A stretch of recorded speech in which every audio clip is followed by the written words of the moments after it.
आज के शो में लाहौर डेंगू के निशाने पर। मुल्क भर में डेंगू केसेस में होशरुबा इजाफा, अस्पतालों में रश बढ़ने लगा। क्या डेंगू कोरोना से ज्यादा मोहलिक? तदारुक क्या?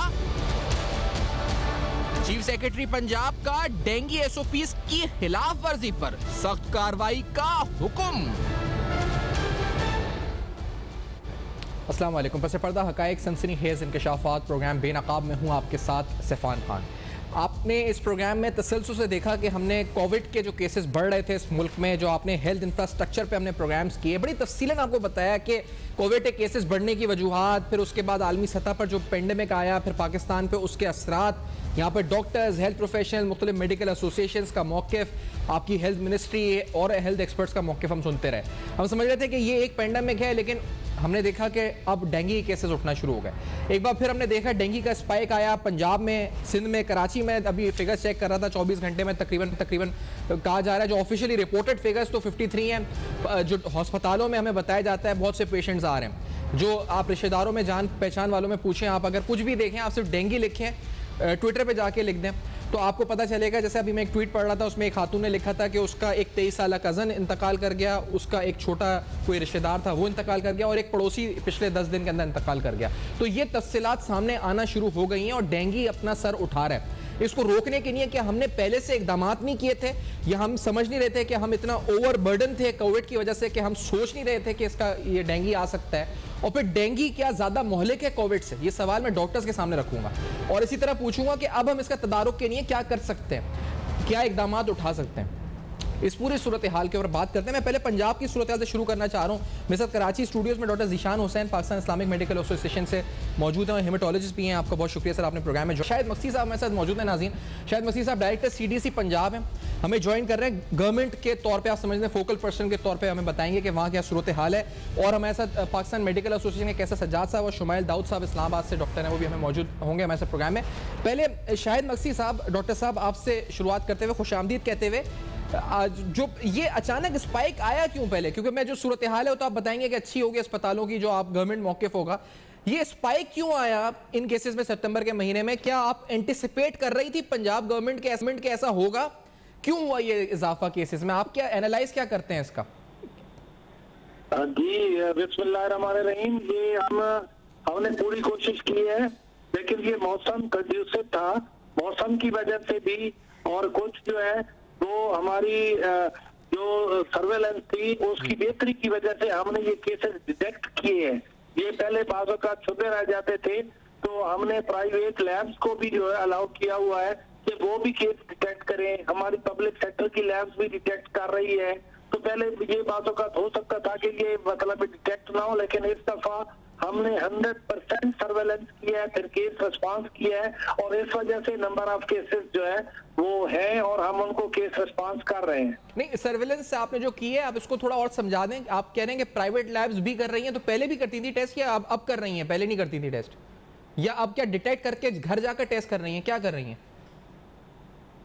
डॉक्टर साहब? जी नहीं, आप कह रहे हैं कि आप कह रहे हैं कि सर्वेलेंस आपने बढ़ा दी है। डॉक्टर साहब, आपको आवाज अगर आ रही है तो वो सर्वेलेंस किस तरह बढ़ाई है? क्या आप लोग खुद जाके टेस्ट कर रहे हैं लोगों का, या आपने प्राइवेट लैब्स को अलाउ कर दिया टेस्ट करके? पहले अलाउ नहीं था पंजाब में क्या?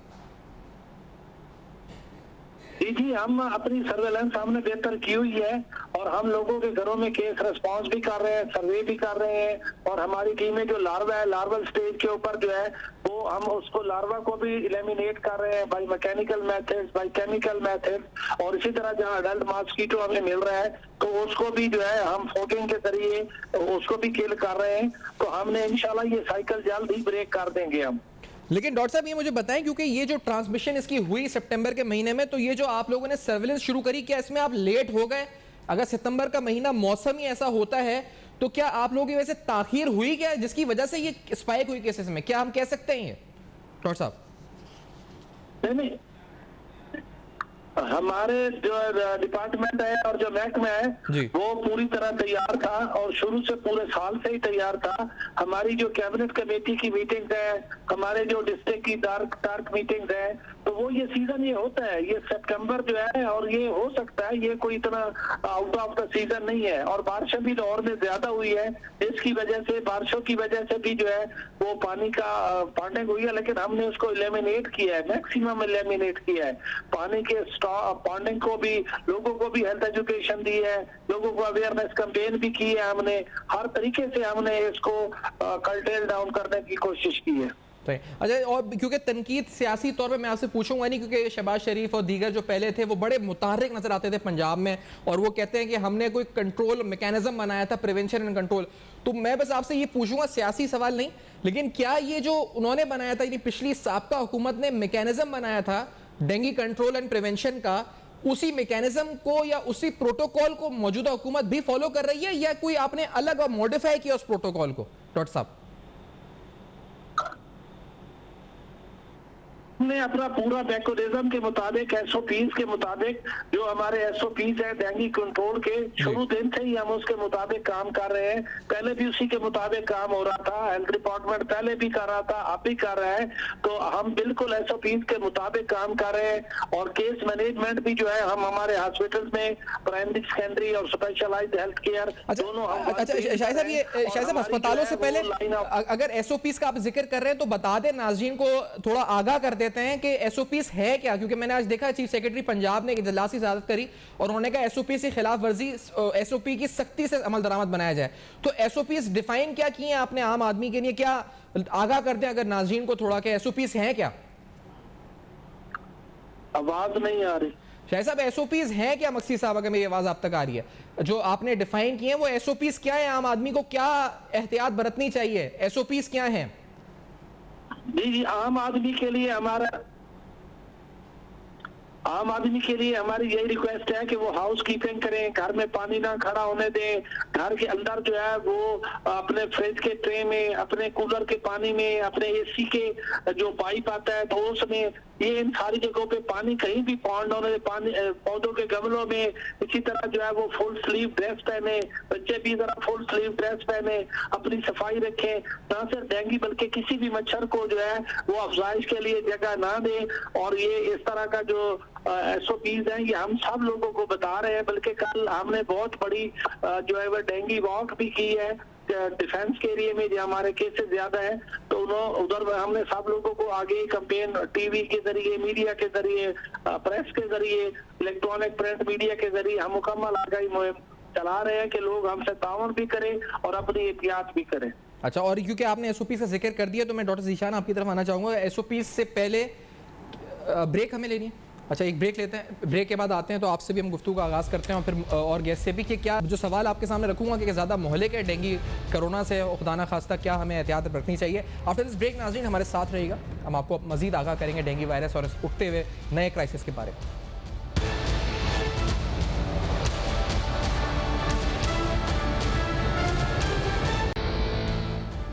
वेलकम बैक, आप देख रहे हैं बेनकाब। डॉक्टर कैसर सज्जाद साहब पाकिस्तान मेडिकल एसोसिएशन से जो जनरल सेक्रेटरी हैं साथ हैं। पहले उनसे पूछता हुआ एक सवाल, डॉक्टर कैसर सज्जाद साहब, ये आप गवर्नमेंट की कोई कोताही आपको लगती है जो डेंगू का एकदम हमने देखा स्पाइक आया सितंबर के महीने में केसेस है पंजाब में, कराची में भी, आपको लगता है कई कोताही है हुकूमत की, देखा नहीं, निगलेक्ट कर दिया, पहले से उनको सर्विलेंस नहीं रखी, ऐसा लगता है आपको? हेलो, आपकी आवाज समझ में नहीं आ रही, मुझसे सवाल कर रहे हैं जी? कैसे जैसा आपसे पूछ रहा हूं, क्या आपको लगता है कि हुकूमती कोताही की वजह से डेंगू केसेस में इजाफा हुआ है, जो हालिया इजाफा हुआ है इन दिनों में? देखिए, बिस्मिल्लाहिर्रहमानिर्रहीम, आपकी आवाज मुझे समझ में नहीं आ रही। जितना मैं समझ पाया हूँ कि आप हुकूमत की कोताही की बात कर रहे हैं, ये तो बहुत अरसे से चल रहा है। पाकिस्तान में जितने भी हेल्थ के इश्यूज हैं वो इसलिए है कि हम हेल्थ को प्रायोरिटी नहीं देते हैं। हमारे पास हेल्थ की प्रायोरिटी है ही नहीं किसी भी हुकूमत के पास। तो लिहाजा ये जो अभी डेंगू हुआ है, हम डेंगू का प्रॉपर तरीके से मैनेजमेंट नहीं कर पाते, उसकी प्रिवेंशन नहीं करते। हम डेंगू मच्छर से होता है, मॉस्किटो बॉर्न डिजीज है। हम बदकिस्मती ये है कि हम मॉस्किटो को खत्म नहीं कर पा रहे। लिहाजा यही वजह है कि हमारे यहाँ डेंगू, चिकनगुनिया और मलेरिया ये जब चाहते हैं वो आप पे हमलावर हो जाते हैं और आप उसको कंट्रोल नहीं कर पाते। इस वक्त जो डेंगू का पंजाब में और खासकर पेशावर में, केपीके में इस वक्त जो उसकी भरमार है, उसकी वजह यही है कि ना वहाँ प्रॉपर स्प्रे होता है, और जो ये स्टेगनेंट वाटर है, जो वाटर खड़ा हुआ है बारिशों के बाद या और बहुत सारी वजूहात की बिना पर, जो पानी जहाँ खड़ा होता है वहाँ ये जो डेंगू के मच्छर होते हैं उनकी अफजाइश होती रहती है, वो इन्फेक्टेड होते रहते हैं, एक को काट के दूसरे को फिर काटते रहते हैं। तो इस तरह से ये डेंगू बहुत तेजी से फैल रहा है, और अगर इसको इस सिचुएशन में कंट्रोल नहीं किया गया तो लोग कोरोना के साथ साथ डेंगू भी हो रहा है, तो ये बहुत बड़ा प्रॉब्लम है। अगर लोग कोरोना से बच जाते हैं तो डेंगू में फंस जाते हैं। तो हमें चाहिए कि हुकूमत को चाहिए कि मच्छर को खत्म करने के बहुत आसान तरीके हैं, लेकिन सिर्फ विल की बात है, ख्वाहिश की बात है और डिटर्मिनेशन की बात है कि हमने इस मुल्क से मच्छर का कैसे खात्मा किया जाए ताकि अपनी आवाम को मच्छर के काटने से सही। ये हुकूमत को करना चाहिए। अच्छा, मैं डॉक्टर ज़ीशान आपसे अब आता हूँ, हुकूमती कोताही, यही सवाल पहले आपके, क्या ये आपको लगता है कि बर वक्त अगर देखा जाता कि ये एक तो ये महीना होता है सितंबर, अभी हम बात कर रहे थे, आप कह रहे थे सितंबर में होता है ये इजाफा? अच्छा, जैसे आपने पूछा, डॉक्टर कैसे भी जैसे बयान कर रहे थे कि सितंबर का महीने में चूँकि बारिशें भी इस दफ़ा ज़्यादा हुई हैं और ये निस्बतन साफ़ पानी जहाँ जहाँ होता है, ये इनके लिए ये टेम्परेचर, ये एनवायरनमेंट, ये काफ़ी ऑप्टिमम होता है, इनके लिए कंड्यूसिव होता है ये इन मच्छरों की पैदाइश के लिए। और जाहिर है ये एडीज़ मच्छर है जिसके ज़रिए डेंगू का वायरस जो है वो ट्रांसमिट होता है ह्यूमन में। तो जाहिर है जैसे जैसे मच्छरों की तादाद बढ़ती चली जाएगी, उनको रिप्रोडक्शन करेंगे तो फिर डेंगू के इम्कानात बढ़ते चले जाएंगे। मतलब अगर मैं आपसे समझूं कि मानसून सीज़न तो फिर आप समझे ना जून से स्टार्ट, जुलाई से हो गया था, तो ये लेकिन ये मच्छर सितंबर में पैदा होता है, मतलब ये क्यों है? मतलब असल में ये तो समझ लें हर जो वेक्टर होता है उसका एक लाइफ साइकिल होता है ना। तो ये सिर्फ बारिश ही नहीं, टेम्परेचर भी होता है, ह्यूमिडिटी कितनी है, ये सारी चीज़ें होती हैं जो कंड्यूसिव बनाती हैं ना सिर्फ मच्छर को, बल्कि इसमें दोनों का रोल होता है ना। वायरस का भी एक ऑप्टिमम उसको इन्वायरमेंट चाहिए, कंड्यूसिव इन्वायरमेंट चाहिए, ताकि वो अपना लाइफ साइकिल ह्यूमन और मच्छर दोनों के अंदर कंप्लीट कर तो हम कह सकते हैं कि हिस्टोरिकल पैटर्न के मुताबिक सितंबर का महीना जो होता है वो यहाँ सितंबर अक्टूबर में ये चलना ज़्यादा हो जाता है। मैंने पर्सनली भी इन महीनों के अंदर ज़्यादा स्पाइक को, इसको इनकी डेंगू की ज़्यादा नोट किया है।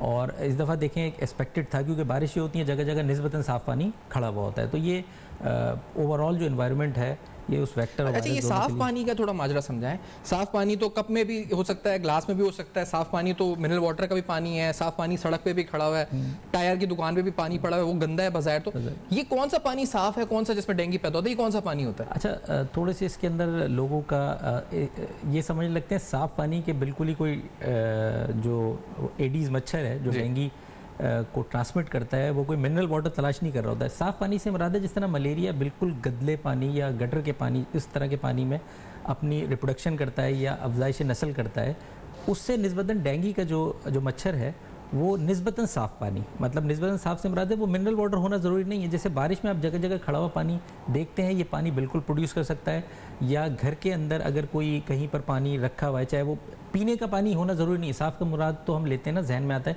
कि जैसे मिनरल वाटर पीने का पानी, नहीं, ऐसी बात नहीं है, क्योंकि ज़ाहिर है बिल्कुल साफ़ पानी तक तो मच्छर की एक्सेस नहीं होती है। तो जगह जगह जो आप बारिशों का खड़ा हुआ पानी देखते हैं, या घर में कोई बोतल रखी हुई है जिसमें आप देते हैं अक्सर प्लांट्स वगैरह, मनी प्लांट्स, इस तरह की चीज़ें रख देते हैं, तो वो सारे जो है उस तरह के पानी में जो थोड़ा बहुत गंदा भी होता है, चलें फिर यहाँ तक तो हुआ कि मच्छर कहाँ से आया, कैसे हुआ, किस महीने में आया। इसके बाद जो मच्छर ने काटा किसी को, खुदा ना खास्ता, तो ये जो स्टेजेस हैं, एक स्टेज होता है वो क्रिटिकल पेशेंट, फिर एक सीवियर क्रिटिकल पेशेंट, और फिर एक डेथ जो मोर्टेलिटी रेट है। अब मैं अगर इन दोनों को सामने रखूं, कोविड को और डेंगू को, तो उन तीनों के लिहाज से, यानी एक आईसीयू लेवल का पेशेंट कितने आते हैं डेंगू में कोविड की निस्बतन, या ऑक्सीजन की ज़रूरत पड़ती है शुरू की ट्रीटमेंट की कितनों को पड़ती है कोविड की निस्बत, और फिर खुदा ना खास्ता डेथ की तरफ जो जाते हैं खुदा ना खास्ता, वो क्या मोर्टेलिटी कंपैरिजन क्या है इस पर?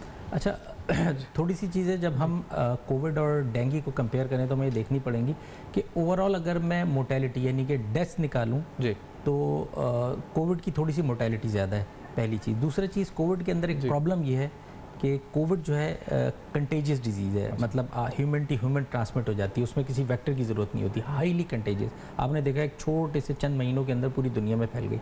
डेंगू के अंदर बहरहाल एक वेक्टर की ज़रूरत होती है ट्रांसमिट होने के लिए, एक मच्छर की ज़रूरत होती है। तो पहली चीज़ तो ये।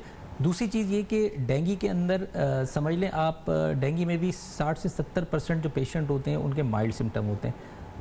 20% पेशेंट समझ लें ऐसे हैं जो थोड़ा सा सीवियर डिजीज़ कॉज करते हैं, उनको काफ़ी सीवियर डिजीज़ होती है। लेकिन जो डेंगू हेमरेजिक फीवर एक होता है, डेंगू हेमरेजिक फीवर जो डेवलप कर लेते हैं उसमें मोर्टेलिटी बहुत हाई हो जाती है। जिस तरह कोविड के कुछ केसेस बहुत सीवियर होते हैं, तो इसके अंदर भी उनमें सीवियरिटी बहुत ज़्यादा होती है।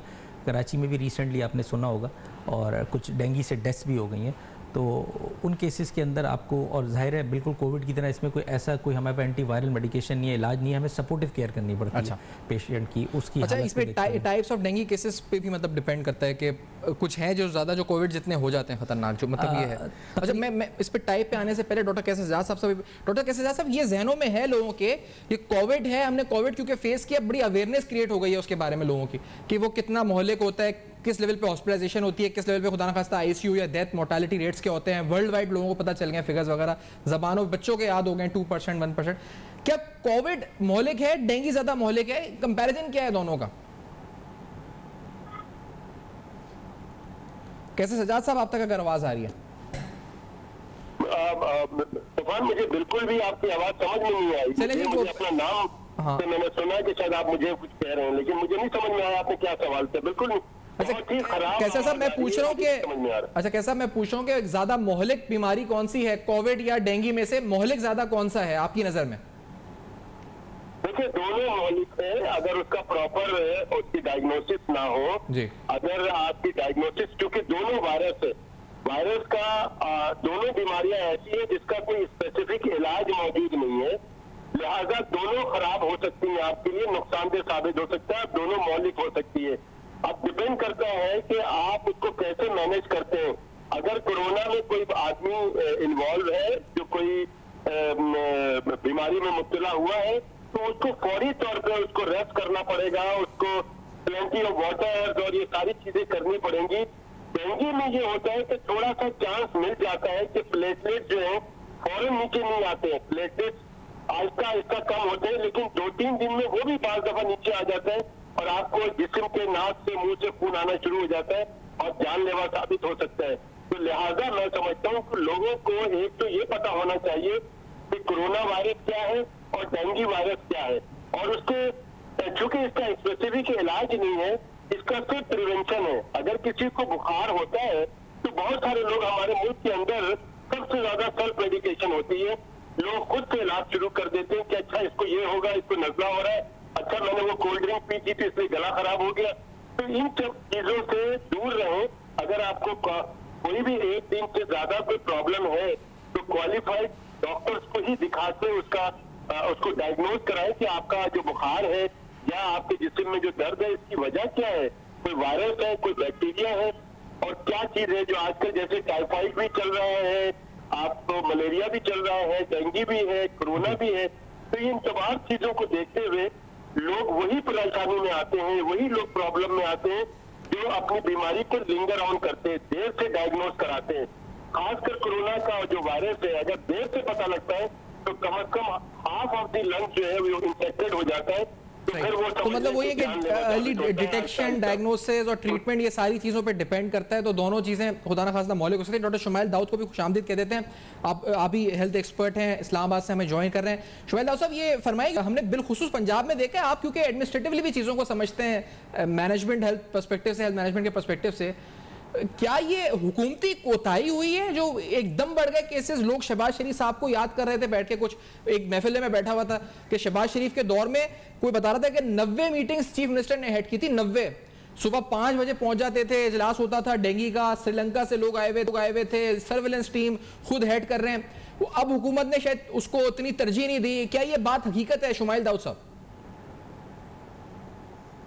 जी बिल्कुल। देखिए, ये बीमारी अब तो बहुत साल हो चुके हैं कि पाकिस्तान में मौजूद है और ये एंडेमिक है, यानी कि ये पहले से यहाँ मौजूद है। तो इसकी तैयारी पहले से चूंकि की नहीं है और इसको प्रीएम्प्ट नहीं किया, तो अब वो ज़ाहिर बात है वो बीमारी ने तो कुदरती तौर पे मच्छर, गंदगी, गुंजान आबादियाँ हैं हमारी, फिर हमारे यहाँ पानी, बारिश और फिर ये मौसम जो है, ये तमाम चीज़ें जो हैं, और प्लस ये साल भी ऐसा था कि जिसमें पिछले साल हमने देखा कि डेंगू के उतने केसेस नहीं हुए कोविड के दौरान, और कुछ कुदरती तौर पे ये खुशकिस्मती है कि नहीं थे, लेकिन अब वो एक जो है एक नेचुरल साइकिल अपवर्ड आना था, तो ये प्रीएम्प्ट करना चाहिए था। और इसी वजह से अब ज़रूरत इस चीज़ की है कि गवर्नमेंट इस चीज़ को समझे कि अब आने वाले वक्तों में जब तक इसके अंदर proper epidemiologist, proper public health के लोग जो हैं वो काम नहीं करेंगे, प्रीएम्प्ट नहीं करेंगे, जो समझने का टाइम था या इस पर कुछ एक्शन का टाइम था वो गुजर गया। सितंबर का महीना होता है जो हिस्टोरिकली हम बात भी यहाँ पे हो रही थी कि पैटर्न यही है कि सितंबर अक्टूबर में केसेस बढ़ते हैं। पहले से इन्होंने किया नहीं, मॉनसून स्टार्ट हुआ, बारिशों का पानी जमा हुआ, अब तो हो गया वो लावा पैदा जो भी होता है उनका ब्रीडिंग ग्राउंड होता है मच्छरों का। तो अब ये क्या कर सकते हैं? अब लार्वा पैदा, अब तो बेसिकली अब तो फायर फाइटिंग है ना। अब तो फायर फाइटिंग का मतलब यही है कि अब इस वक्त लोग जो हैं वो ज्यादा ज्यादा हमारा साथ दें, हम उनके अवेयरनेस करें, आपके प्रोग्राम के जरिए और प्रोग्राम्स के जरिए उनको अवेयरनेस दें कि वो अपनी प्रोटेक्शन कर सकें, और जिन जगहों पे पानी खड़ा है उसको अभी भी कोशिश करें कि वो लार्वा को हम जितना भी कंट्रॉल कर सकें वो करने की कोशिश करें। लेकिन फायर फाइटिंग एक ब्रेक मुझे लेनी है शुमाइल साहब, जो फायर फाइटिंग मोड में हम आ चुके हैं। इस ब्रेक के बाद आके और सवालात आपसे भी और डॉक्टर ज़ीशान साहब से भी हमारे साथ मौजूद हैं। इस ब्रेक के बाद अभी हमारे साथ रहेगा।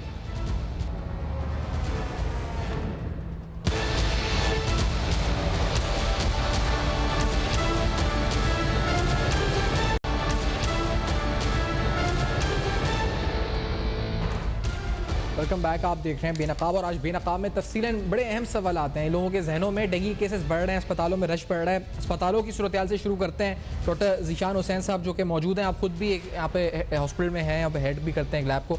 क्या सूरत हाल है अस्पतालों की कराची में? इस वक्त डेंगू के केस समझ लें रोज़ाना बढ़ते जा रहे हैं। जिस पब्लिक सेक्टर हॉस्पिटल में मैं भी हूँ तो रोज़ाना मैं भी बढ़ते हुए नंबर ऑफ़ केसेस जो है इसको देख रहा हूँ। तो अभी तो हम ये भी नहीं कह सकते कि पीक आ गई है, हो सकता है ये केसेस बढ़ते चले जाएं। तो रोज़ाना ही हमारे पास अभी मतलब ग्रोथ है, अभी पीक भी नहीं आई है? मतलब नहीं, हम ये नहीं कह सकते कि पीक आई है, क्योंकि ज़ाहिर है जब नंबर ऑफ़ केसेस स्टेबल हो जाएं या कम होना शुरू है तो हमें अंदाज़ा होता है पीक का। तो अभी तो केसेस हम इसमें आप क्या केसेस आईसीयू में भी देख रहे हैं या केसेस हॉस्पिटलाइज हो रहे हैं? क्या हो रहा है मतलब केसेस किस तरह के? एक तो रूटीन में जो समझ लें कि फीवर माइल्जियस के साथ जो आते हैं, जिस्म में दर्द है और वो डिहाइड्रेट हो रहे होते हैं, तो वो तो वार्ड में एडमिट कर देते हैं। लेकिन कुछ केसेस हम समझ लें 10-15% केसेस में प्लेटलेट इतने कम हो जाते हैं और थोड़ा सा पेशेंट की हालत ऐसी होती है कि हम एहतियातन आईसीयू में उनको एडमिट कर देते हैं। आप एक बड़ी अहम बात बता दें कि लोगों के जहन में अब ये है कि लोग खुद ही अपने तौर पे इसका जो इलाज का सोचते हैं, तो वो कोई अद्वियात मैं तो नहीं चाहूँ, हम टीवी पे बैठ के तो नहीं रिकमेंड कर सकते, लेकिन बहुत सी चीज़ें जैसे पपीते का पानी पीना शुरू कर देते हैं, इस तरह की चीज़ें आप रिकमेंड करते हैं? नहीं, मैं बिल्कुल इस तरह की चीज़ देखे रिकमेंड नहीं करूँगा, क्योंकि जब तक कोई दवा ट्रायल से नहीं गुजरती, उसके ऊपर एक्सपेरिमेंट ना हो, क्लिनिकल ट्रायल से ना गुजरे, तो हम नहीं कह सकते। लोग अपने तौर पे पपीते का पानी, ज़ाहिर है पपीता भी गज़ा है, पी लेते हैं, लेकिन कुछ केसेस में मैंने देखा है कि उन्होंने बहुत ज़्यादा उनको पानी पिला दिया तो उनको डायरिया हो गया, तो वो मज़ीद डिहाइड्रेशन उनको डेंगू की वजह से हो रही थी, वो मज़ीद डिहाइड्रेट हो गए।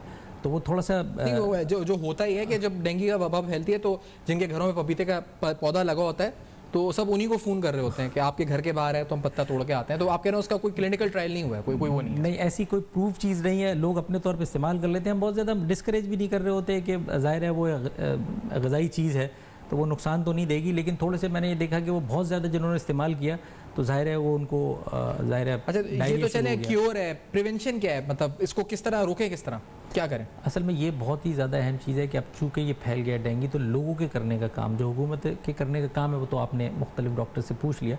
लोगों के लिए सबसे ज़्यादा इंपॉर्टेंट चीज़ ये है कि वो नेट का इस्तेमाल करें, जो मॉस्किटो नेट होते हैं खिड़कियों में, दरवाज़ों में जो है ना नेट लगा हुआ, उनका ख़ास तौर पे कहते हैं कि ये प्रेफरेबली जो इसका काटने का टाइम है वो गुरूब आफ्ताब के वक्त ज़्यादा इसका इम्कान होता है, तो वो नेट लगाएं, मॉस्पेल यूज़ करें, फुल स्लीव्स, बाहर जब जाएं तो फुल स्लीव कोशिश करें कि यानी कि पूरी आस्तीन वाली कमीज़ का इस्तेमाल करें। और छोटे बच्चों वगैरह को जो बहुत छोटे हों तो उनके लिए भी नेट का इस्तेमाल कर सकते हैं। तो मॉस्किटो रिपेलेंट जो होते हैं, यानी कि कोई भी आप इस तरह की चीज़ मॉस्पेल या इस तरह की चीज़ उसको यूज़ कर सकते हैं। तो बस प्रिवेंशन ये है कि आपने आपको मच्छर से काटने से बचाना है। ज़ाहिर है जो बाहर बारिश के पानी या दीगर मौसमी हालात की वजह से पैदा हो गए वो तो पैदा हो गए, पब्लिक ने तो उनसे जो है वो अब वो गवर्नमेंट के करने का काम है कि वो स्प्रे करे, कंट्रोल करे, लेकिन पब्लिक इस तरह अपने आप को काफ़ी हद तक महफूज कर सकती है। अच्छा, ये डॉक्टर शुमाइल दास साहब, मैं अभी हम डॉक्टर यहाँ से बात कर रहे थे, मुझे बताइए कि ये तो चले पब्लिक को करना है, गवर्नमेंट लेवल के ऊपर मैं आपसे बात भी कर रहा था कि ये हम देखते थे शहबाज शरीफ साहब के दौर में, ये अभी भी शायद हो रहा हो, मैंने पूछा था अभी सर्विलेंस के हवाले से सवाल, तो बता रहे थे कि हम सर्विलेंस कर रहे हैं। तो ये जो पानी जहाँ से पैदा होता है मच्छर, वहां तक पहुंचना, उस जगह को पकड़ना, ये काम हुकूमत कर रही है? आपके इल्म में है कहीं? और अगर नहीं कर रही तो क्या ये बहुत बड़ी कोताही है? देखें सुफियान, अब बात यह है कि ये जब तक बहुत बड़े पैमाने पे और एक मजमूई तौर पे ऑर्गेनाइज तरीके से ना हो तो उसके रिजल्ट्स नहीं आएंगे। अभी भी जहाँ पे पानी खड़ा है, अगर वहाँ पे वो फॉगिंग करें, स्प्रेज करें, तो इनकी जो तरसील है, वो लार्वा जो हैं, वो आगे कम से कम वो मजीद प्रोपगेट नहीं होंगे। तो ये काम करने का तो पहले था, लेकिन अभी भी करें तो एटलीस्ट फर्दर जो है वो प्रोपगेशन नहीं होगी। जिस तरह डॉक्टर साहब कह रहे हैं कि फर्दर पीक की तरफ हम बढ़ रहे हैं, और हर एक हॉस्पिटल के अंदर हम भी देख रहे हैं, हमारे यहाँ भी तकरीबन 25-30% केसेस जो हैं वो हॉस्पिटल में दाखिल हो रहे हैं, रोजाना आ रहे हैं, और उनमें से कई हैं जो आगे भी जा रहे हैं। लकीली खुशकिस्मती है कि ज्यादा बाय एंड लार्ज ठीक हो रहे हैं, लेकिन काम करने का तो यही है कि जो प्रिवेंशन लोग हैं वो खुद करें, और दूसरी तरफ हम जो इनकी जो प्रोपगेशन है, जहां से ये मच्छर वेक्टर जो है ये फैलाता है, उसकी मजीद उसकी ग्रोथ को हम रोकें ताकि मजीद कम से कम ये फैले ना।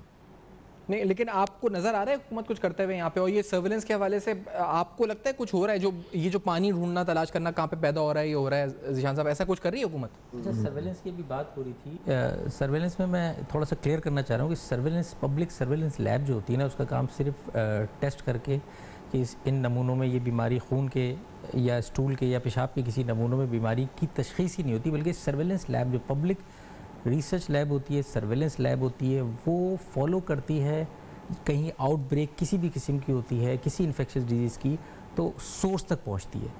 सर्वेलेंस वो रूटीन डायग्नोस्टिक लैब नहीं होती है, जैसे आप बहुत सारी आपने नाम सुने होंगे डायग्नोस्टिक लैब है, वो सिर्फ टेस्ट। सुफियान, मैं इसमें जी शुमाइल साहब, मैं इसमें कुछ ऐड करना चाहूंगा। बिल्कुल ऐड करें कि ये कह रहे हैं कि सोर्स तक पहुंचती है, यानी जैसे पानी से पैदा हुआ है तो उस पानी तक पहुंच जाती है सर्वेलेंस। ये काम हुआ है यहाँ पे कहीं इस्लामाबाद में? आप बैठे हैं वहाँ हो रहा है जी? इस तरह से हो रहा है कि हमारे यहाँ ये हो रहा है कि हम जो भी हमारे पास पेशेंट्स पॉजिटिव होते हैं, वो परफॉर्मेंस बने हुए हैं, वो हम परफॉर्मेंस फिल कर रहे हैं, उनकी तमाम डिटेल्स, और वो अपलोड कर रहे हैं। और जाहिर बात है फिर हुकूमत के लोग जो हैं वो सर्वेलेंस के तौर पे उस जगह पे जाके देख रहे हैं कि वहाँ कहीं लावा है उस इलाके में, उस एरिया में, और फिर उसके मुताबिक वो फर्दर आप जो अपलोड कर रहे हैं कोशिश कर रहे हैं। वो क्या डिस्ट्रिक्ट हेल्थ ऑफिस में जा रहा है? वो किधर जा रहा है? वो डेटा कहाँ जाता है? वो पोर्टल ऑब्वियसली डिस्ट्रिक्ट हेल्थ की टीम ही है जो उसको फिर वो एग्जीक्यूट करती है हर डिस्ट्रिक्ट की सतह के ऊपर।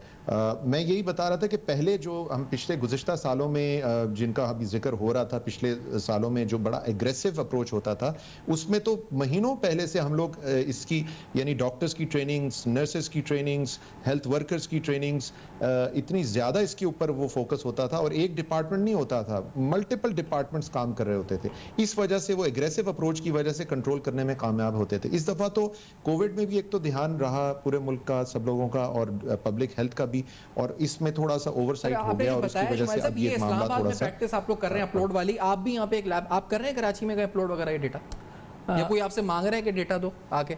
नहीं, मेरे हॉस्पिटल की हद तक तो फिलहाल कोई ऐसा मुझे सेंट्रलाइज ऐसा नहीं महसूस हो रहा कि सेंट्रलाइज डाटा डेंगू का जा रहा हो सकता है किसी और दीगर हॉस्पिटल से ऐसा हो सकता है कि जा रहा हो, लेकिन मेरे इल्म में अभी तक ये बात नहीं है कि सर्वेलेंस, इतनी स्ट्रिक्ट सर्वेलेंस जिस तरह कोविड की हम कर रहे थे, उस तरह डेंगू की सर्वेलेंस देखने में नहीं आ रही। नहीं तो अभी अगर जैसे मिसाल तौर पर अस्पताल से डेटा ही नहीं जा रहा तो उनको पता ही नहीं होगा कि कौन से इलाके से केसेस आ रहे हैं। आप अपना रिकॉर्ड मेंटेन कर रहे हैं, हेल्थ डिपार्टमेंट आपसे नहीं मांग रहा कोई रिकॉर्ड? हम अपने तौर पे इस डाटा को एनालाइज करके कोशिश करते हैं कि उसमें से जो एपिडेमियोलॉजिकली उसको कोशिश करें कि पॉइंट आउट करें वो एरियाज़ कि कहाँ ज़्यादा केसेस आ रहे हैं।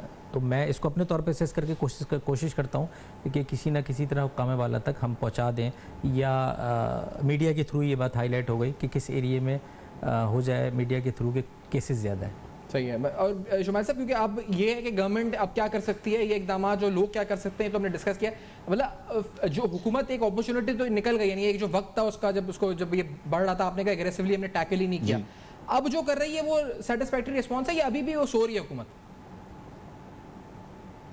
नहीं, मेरे ख्याल से अभी भी देखें ज़्यादा एग्रेसिवली करने की ज़रूरत है ना। हमें कहीं पे आप भी देखें, हर शख्स जो है यहाँ डॉक्टर्स हैं, क्या इनके इलाकों में कहीं इनको फॉगिंग होती भी नज़र आई है? मुझे तो नज़र नहीं आई एज सच। मैं कैंट के एरिया में रहता हूँ, मुझे यहाँ पे भी नज़र नहीं आई, मुझे किसी और एरिया में नज़र आई। तो हुकूमत का भी अभी ये मिस्ड अपॉर्चुनिटी है कि कम से कम वो जगह तो लार्वा देख लेंगे, लेकिन बहुत सी जगह मिस हो जाएंगी जो पॉइंट आउट नहीं हो रही, जो लोग नहीं आ रहे, जो पपीता का पानी खुद ही पी रहे हैं और नहीं आ रहे हॉस्पिटल में। तो हमें फॉगिंग जो है ना, हमें बहुत से एरियाज में फॉगिंग करने की जरूरत है। और पानी जहां जहां पे भी खड़ा है, कुदरती तौर पे बारिश का अभी भी बारिशें हो रही हैं, तो वो जहां जहां पे भी नेचुरली, क्योंकि हमारे ड्रेनेज उस तरह से नहीं है, तो हमें उनको फॉगिंग करके उनके साइड्स को रोकना है। मैं आपका शुक्रिया करूंगा डॉक्टर शमाइल दाऊद साहब, डॉक्टर ज़ीशान साहब, आपने प्रोग्राम में ज्वाइन किया। डॉक्टर के साथ थे और हमारे साथ शुरू में जो डॉक्टर मक्सी साहब पंजाब गवर्नमेंट से रिप्रेजेंट कर रहे थे हमें। बहुत अहम सूरत हाल है। आपको ये बताया गया कि पपीते का जो पानी है उसका क्लिनिकल ट्रायल नहीं है, तो इस वक्त जो इस्तेमाल करते हैं, उदाहरण खासा डॉक्टर साहब कह रहे हैं डायरिया उससे हो सकता है, जो हमने देखा है मरीजों में सामने आया। अपना बहुत ख्याल रखें। फीडबैक के लिए हमारे ईमेल, फेसबुक, ट्विटर आपके सामने फ्लैश कर रहे हैं। देखते रहेगा अब तक।